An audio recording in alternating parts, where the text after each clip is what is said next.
नमस्कार प्रेक्षकांनो, शुभ विवाह या मालिकेच्या आजच्या भागामध्ये आपण बघूया.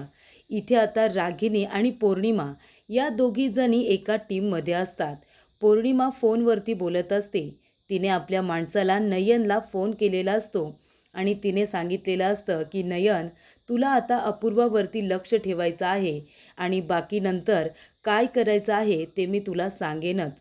तेव्हा इथे प्रेक्षकांनो, रागिनी आता हसायला लागते आणि म्हणत असते की तो सापळा माझा नाही आहे. हे जेव्हा त्या अपूर्वाला कळलं असेल तेव्हा त्या अपूर्वाचे डोळे पांढरे झाले असतील, नाही का? तेव्हा प्रेक्षकांनो, इथे आता रागिनी म्हणत असते की अपूर्वा, आकाश आणि भूमी या तिघांना आपण कसे खेळवतोय हे त्यांनाच कळलं नसेल. तेव्हा इथे पौर्णिमा म्हणत असते आणि या खेळाला सुरुवात झाली 6 महिन्यांपूर्वी, जेव्हा तुम्ही परत आला होता तेव्हा. तेव्हा प्रेक्षकांनो, इथे आता रागेने 6 महिन्यांपूर्वी सगळ्यात आधी ती शुद्धीवरती आल्यानंतर काही दिवसातच ती इथे महाजनांच्या घरी परत आलेली असते. आणि जेव्हा इथे रागिनी महाजनांच्या घरी परत येते तेव्हा ती लपून छपून बघत असते. ती आता वातावरण कसं आहे ते बघण्याचा प्रयत्न करत असते.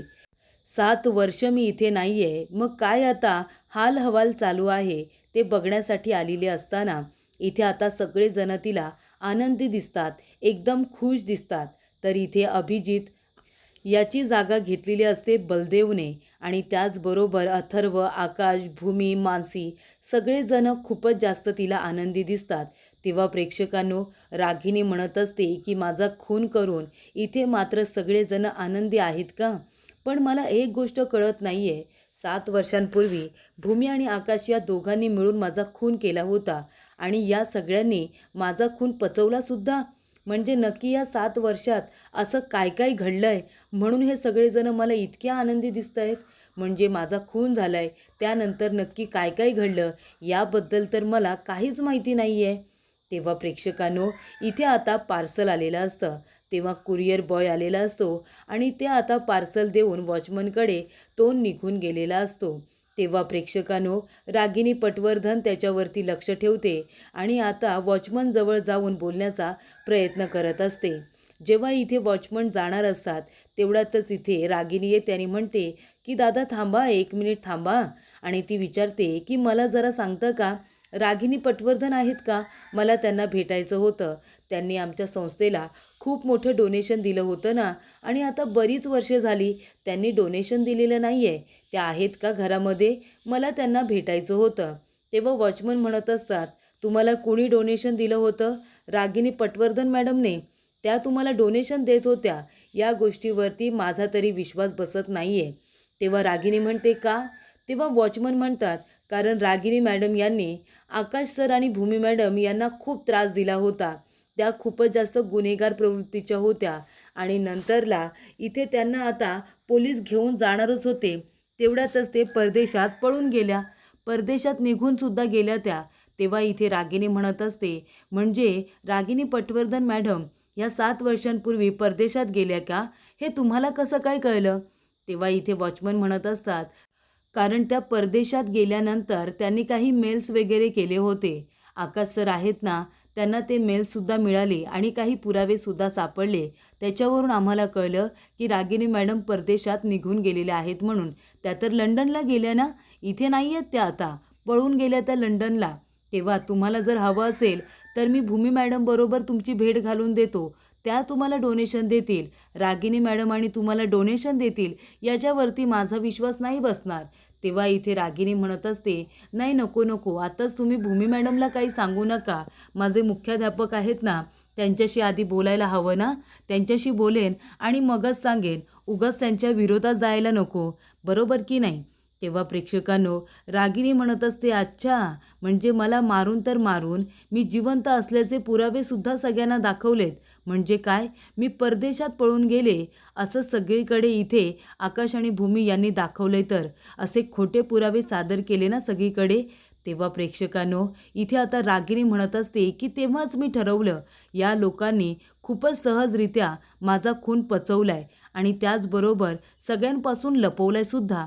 मग आता एक काम करायचं, समोरासमोर राहून खूपच जास्त वार केले ना त्यांच्यावरती, आता समोरासमोर नाही, तर आता मागून असे त्यांच्यावरती वार करायचे ना, की त्यांना त्यांच्याच प्लॅनमध्ये इथे अडकवायचं. भूमी आणि आकाश यांनी जो काही प्लॅन केलाय ना, त्याच प्लॅनमध्ये त्या दोघांना अडकवायचं असं मी ठरवलं आणि मग मी त्यांच्यावरती मागून वार करायला सुरुवात केली. त्यांच्यावरती मागून जेव्हा वार केले ना, तेव्हा ते लोकं खऱ्या अर्थाने घाबरले आणि मग काय त्याच्यामध्ये मला बऱ्याच लोकांची मदतसुद्धा मिळाली. तेव्हा इथे रागिनी म्हणत असते, की भूमी आणि आकाश यांना मी आता माफ करणार नाहीये. त्यांना चांगलं सळो की पळो करून सोडणार. त्यांना तर असंच वाटतंय की मी जिवंत नाही आहे ना, मग आता त्यांना माझ्याच खुनाच्या आरोपाखाली मी त्यांना अडकवणार. त्यांनीच माझा खून केलाय हे मी सिद्ध करणार आणि त्यांना त्यांच्या गुन्ह्याची शिक्षासुद्धा मिळवून देणार.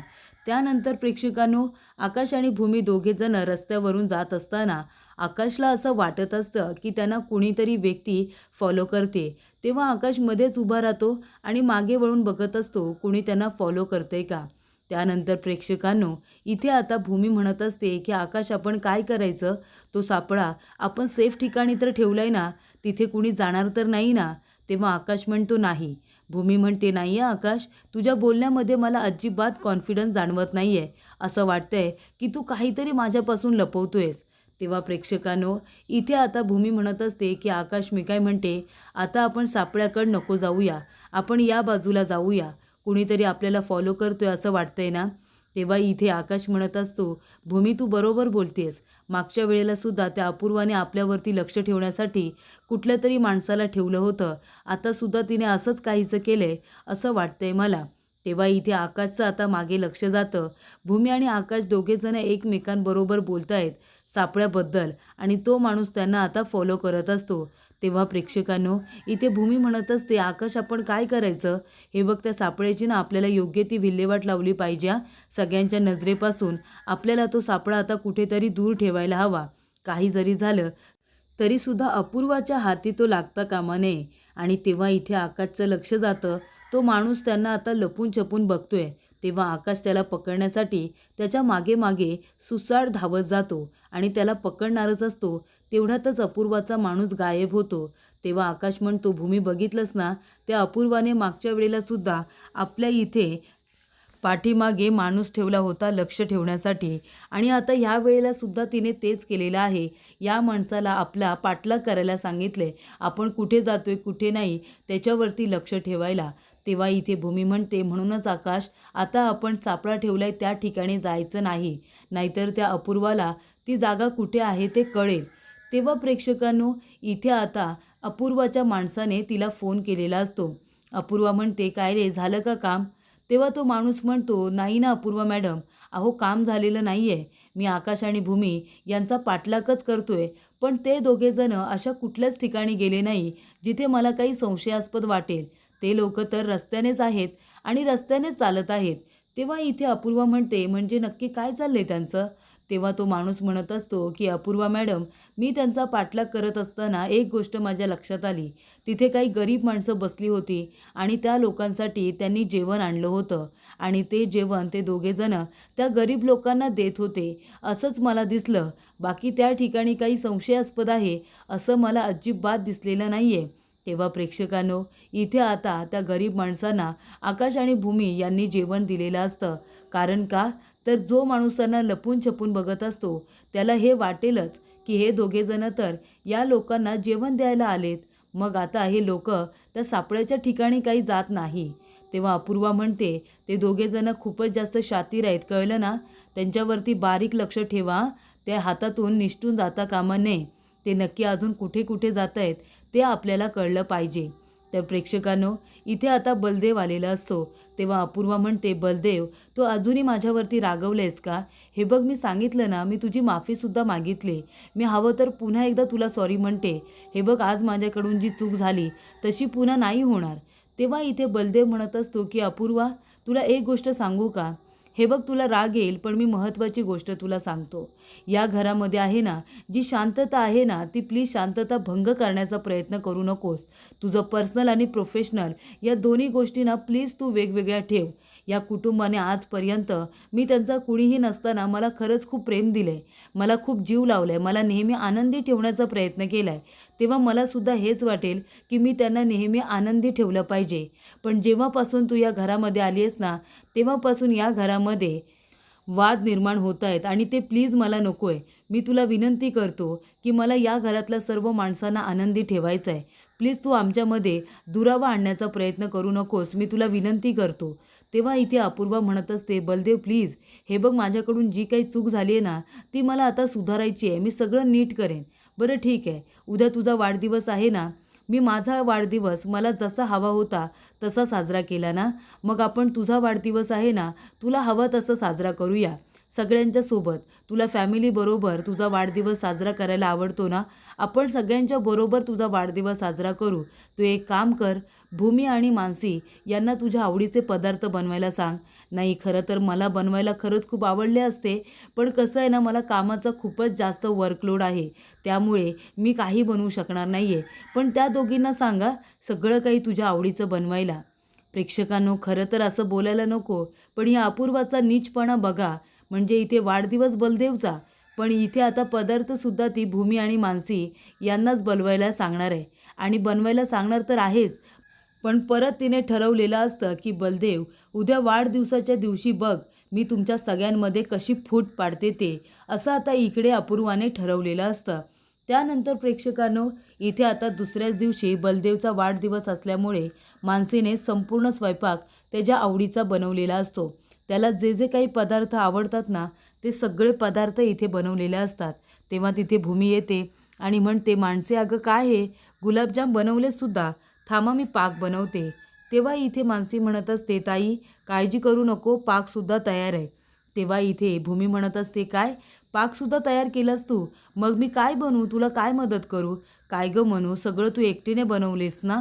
सॉरी गं, म्हणजे खरं तर मला तुला मदत करायची होती, पण आपल्या क्षितिजाला बघितलंस ना, तू किती मोठमोठे प्रोजेक्ट दिलेत गं, तिला प्रोजेक्ट बनवताना मी मदत करत होते, खरंच सॉरी. तेव्हा इथे मानसी म्हणते, ताई अगं सॉरी काय, मी समजू शकते, तू आपल्या क्षितिजाचा अभ्यास घेत होतीस ना, मी सगळं काही बनवलं आहे ना, तू फक्त सांग की अजून काही बनवायचं आहे का. तेव्हा भूमी म्हणते, अजिबात नाही, अगं पुरी तयार आहे, इथे आता पनीर टिक्का तयार आहे, त्याच्यासाठी तू जे जे काही फ्लॉवर मटर तू सगळंच बनवलं आहेस, आता काही बाकी नाही आहे. तेव्हा इथे प्रेक्षकांनो, आता भूमी आणि मानसी या दोघीजणी तर बलदेवचा वाढदिवस दणक्यात साजरा करण्यासाठी खूपच जास्त एक्सायटेड असतात. कोशिंबीर वगैरे सगळं काही रेडी केलेलं असतं. दाण्याचा कूट घालून इथे आता बलदेवला जी भाजी आवडते ती सुद्धा बनवलेली असते. तेव्हा भूमी म्हणत असते की मी काय म्हणते मानसी, आपण एक काम करूया, आपण इथे फुफे लावूया का, बाहेर असं छान आता फुफे लावूया, काहीतरी वेगळं करूया. तेव्हा मानसी म्हणते, नक्की करूया, म्हणजे अपूर्वाताई आहे ना, त्या विचित्र वागतात गं, पण बलदेव दादा तर आपले आहेत ना, त्यांच्यासाठी आपण हे सगळं काही केलं पाहिजे नाही का. तेव्हा इथे भूमी म्हणत असते, अगदी बरोबर, बरं ठीक आहे, तू एक काम कर, इथे आता फुफे वगैरे लावून घे व्यवस्थित आणि तू सुद्धा वाढदिवसासाठी तयार हो. माझं एक महत्त्वाचं काम आहे, ते करून मी आलेच. त्यानंतर प्रेक्षकांनो, रागिनी म्हणत असते की ये इकडे ये, तू आता पौर्णिमा, तुझ्या हातामध्ये जे लाकूड आहे ना, ते याच्यामध्ये टाक, टाक बरं याच्यामध्ये. तेव्हा रागिनी आणि पौर्णिमा आपल्या हातामध्ये असलेलं लाकूड आता त्या ठिकाणी टाकतात. तेव्हा इथे पौर्णिमा म्हणत असते, आई ही एवढी लाकडं कशासाठी. तेव्हा रागिनी म्हणते, कशासाठी म्हणजे भूमी आणि आकाश यांच्या चितेसाठी. त्या दोघांना जेव्हा मी मारून टाकेन तेव्हा त्यांच्या चितेला लाकडं तर लागतील ना, मग याच लाकडांमध्ये त्या दोघांना जाळायचं आहे आपण, कळलं का, आणि बदला घ्यायचा त्यांच्याकडून. याच लाकडांमध्ये त्यांची चिता जळली पाहिजे, असं रागिनी म्हणत असते. तेव्हा पौर्णिमा म्हणते, पण तुम्ही ही लाकडं कधीपासून जमा केलीत, काही माहिती आहे का. तेव्हा इथे रागिनी म्हणत असते की 6 महिन्यांपूर्वी जेव्हा मी परत आले आणि मी बघितलं की सगळे महाजन खूपच जास्त आनंदी आहेत, खुश आहेत, मी मेले तरीसुद्धा माझा खून पचवून ते सगळेजण आनंदी आहेत, हे जेव्हा मी बघितलं ना, तेव्हापासून मी निर्णय घेतला की इथे आकाश आणि भूमी यांच्या चितेसाठी आत्तापासूनच लाकडं गोळा करायची. आणि मग काय, त्यांना इथे आता त्रास देण्यासाठी मला एक खूप छान असा गॅजेट सापडला. आणि तो गॅजेट आहे ना, तो म्हणजे ती अपूर्वा. अपूर्वा आणि बलदेव मला एकत्र दिसले. हा तोच बलदेव आहे जो माझ्या अभिजितसारखा दिसतो, पण तो माझा अभिजित नाही आहे. एक नंबरचा फ्रॉड माणूस आहे, फसवणारा माणूस आहे. आणि ही अपूर्वा ही आहे तरी कोण? तेव्हा इथे रागिनी तिच्याकडे आता एकटक बघत असते. तेव्हा रागिनीला आठवतं की जेव्हा इथे अपूर्वाला तिने बघितलेलं असतं, त्यावेळेला तिची घरंदारं तिने जाळून टाकलेली असतात, पाडून टाकलेली असतात. म्हणजे इथे अभिजित आणि रागिनी यांनी आकाशचं नाव पुढे करून त्या अपूर्वाचं राहतं घर पाडलेलं असतं. आणि तेव्हा इथे अपूर्वाला तिने बघितलेलं असतं. ती म्हणते की अपूर्वा पुरोहित ही नक्की इथे काय करते आणि बलदेवचा आणि हिचा संबंध तरी काय? तेव्हा मला कळलं की ही एक आता पोलीस ऑफिसर आहे आणि ती बलदेवच्या अखंड प्रेमात बुडालेली आहे. आणि ती आकाश आणि भूमी यांना त्रास देण्यासाठी त्या घरात आली, ही गोष्ट मला कळली. तर ह्या अपूर्वाचं घरदार खरं तर पाडलं मी आणि अभिजितने. आम्ही सगळ्यांनी मिळून त्यांना उद्ध्वस्त केलं. पण त्या मूर्ख बाईला असं वाटतंय की हे सगळं आकाशने घडून आणलं होतं म्हणून. आकाशला तर याबद्दल काही माहितीसुद्धा नाही आहे. ती तिच्या कुटुंबाला बरबाद होण्यासाठी आकाशला जबाबदार ठरवते. तेव्हा मी विचार केला की आपण हिचासुद्धा आपल्यासाठी उपयोग करून घ्यायचा, भूमी आणि आकाश यांना त्रास देण्यासाठी. आणि त्यानंतर मला अजून एका अशा व्यक्तीची गरज होती जी विश्वासातली असेल, जी मला साथ देईल. आणि मग मला तुझी साथ मिळाली असं इकडे आता रागिनी म्हणत असते. तेव्हा इथे पौर्णिमाला खूपच जास्त आता राग आलेला असतो. तर प्रेक्षकांनो, पुढील भागामध्ये इथे आता मानसीने सगळी तयारी केलेली असते, तरीसुद्धा वाढदिवसामध्ये भांडण हे अपूर्वामुळे होतंच. मानसी म्हणत असते की बलदेव दादा, तुम्हाला आमचं काही चांगलं दिसतच नाही का हो? तुमच्या ह्या बायकोच्या प्रेमाची पट्टी आहे ना तुमच्या डोळ्यांवरती, म्हणून आम्ही तुम्हाला चुकीचेच दिसतो. तेव्हा इथे आता बलदेव म्हणत असतो की मानसी गप्प बसा, तू माझ्या बायकोला एक शब्दसुद्धा बोलू नकोस. तुझ्यामुळे या घरामध्ये आता नुसते वाद सुरू आहेत, कळलं का तुला? तेव्हा इथे अथर्वला राग येतो. अथर्व म्हणतोय, एक मिनिट, काय म्हणालास तू आता? माझ्या बायकोला बोलतोयस तू? अरे तिने ह्या सगळं करण्यासाठी, इतकी तयारी करण्यासाठी इतकी मेहनत घेतली आणि तू माझ्या बायकोला बोलतोयस? ए बलदेव, माझ्या बायकोला बोलायची हिंमत नाही करायची हा तू? तेव्हा बलदेव म्हणतो, अरे काय हिंमत नाही करायची? या घरामध्ये वादाला कारणच तुझी बायको मानसी आहे, कळलं का?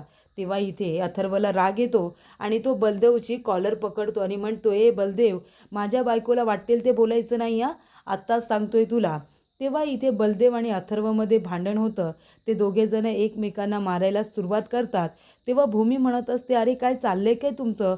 सोडा बरं, तुम्ही एकमेकांना सोडा. आणि तेव्हा इथे आकाश आणि भूमी दोघेजण बलदेव आणि अथर्वला एकमेकांपासून दूर करत असतात. आणि तेव्हा इथे अपूर्वा एका बाजूला उभं राहून आता फक्त मज्जा घेत असते. त्यांचं भांडण झालेलं असतं आणि इथे अपूर्वा मात्र आनंदी असते. तर प्रेक्षकांनो, अपूर्वा इथे स्वतःला इतकी शहाणी समजते. बलदेव तसंही त्यांच्या कुटुंबातला भाग नाही आहे, तरीसुद्धा सगळेजण त्याला सांभाळून घेतात. आणि इथे अपूर्वा त्यांच्यामध्येच आता तट पाडण्याचा प्रयत्न करते आणि उलट इथे नीचपणा करत आता हसत असते, मूर्खासारखी हसत असते. आणि या भांडणाचा स्वतःसाठी ती आता फायदा करून घेणार असते. पण तोंडावरती तीच पडणार प्रेक्षकांनो, हे मात्र नक्की आपल्याला पुढील भागामध्ये पाहायला मिळणार.